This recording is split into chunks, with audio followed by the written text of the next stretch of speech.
Saan biyahe niyan? San Rafael, Bulacan. San Rafael, Bulacan. Ang babiyahin natin si Tay at si Tapang.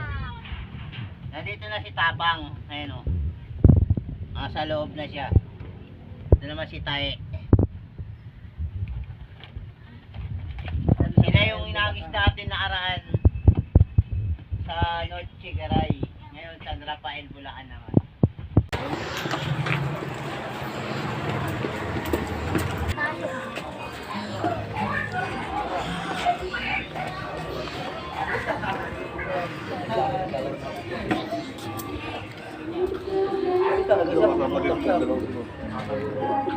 Talaga, lalo siya si Papi.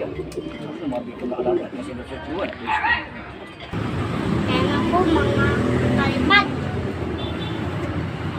na nagusto namin. Tayo na po natin bukas.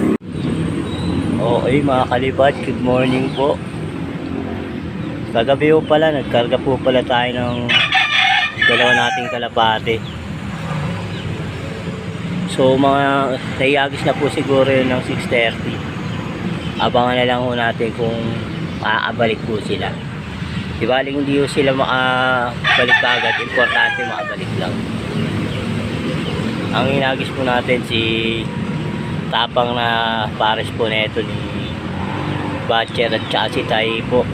Yung dalawa na naman nating kalapati. Yan po mga kalipad, nakauwi na po isa nating kalapati, si Tapang. Inagis po natin siya sa San Rafael, Bulacan. Siya po yung kaparis neto ni Batcher. Maaga po siyang nakauwi. Nakauwi na po siya ng mga 8:28 po. So abangan nyo natin yung isa pa nating kalapate. Si Tay na lang po uli ang huli. Yan na mga kalipad. Nakabalik na yung isa nating kalapate, si Tay. Ayan naman si Tay.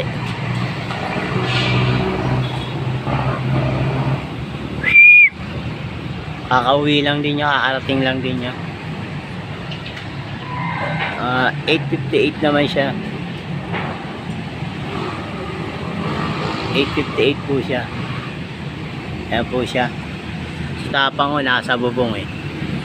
So ayun na po mga kalipad, ang ating mga ibon. Nakabalik na yung dalawa nating ibon.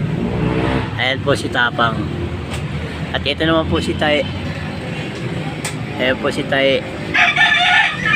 Isang magaling na very good sa inyo at nakabalik kayo. San Rafael, Bulacan natin sila inagis. Ayan po ang ating magagaling na ibon. Sana sa susunod na iagis ko uli kayo. Makabalik uli kayo mo. Ayan po ang ating magagaling na ibon. Si Tapang. Ito naman po si Batcher. Pares ni Tapang. Si Batcher po pala sa sound natin siya naiagis. Si Tapang at si Tay sa north naman sila. So hanggang sa susunod na mga kabidyo na lang mga kalipad. Maraming salamat po sa panonood sa aking mga video.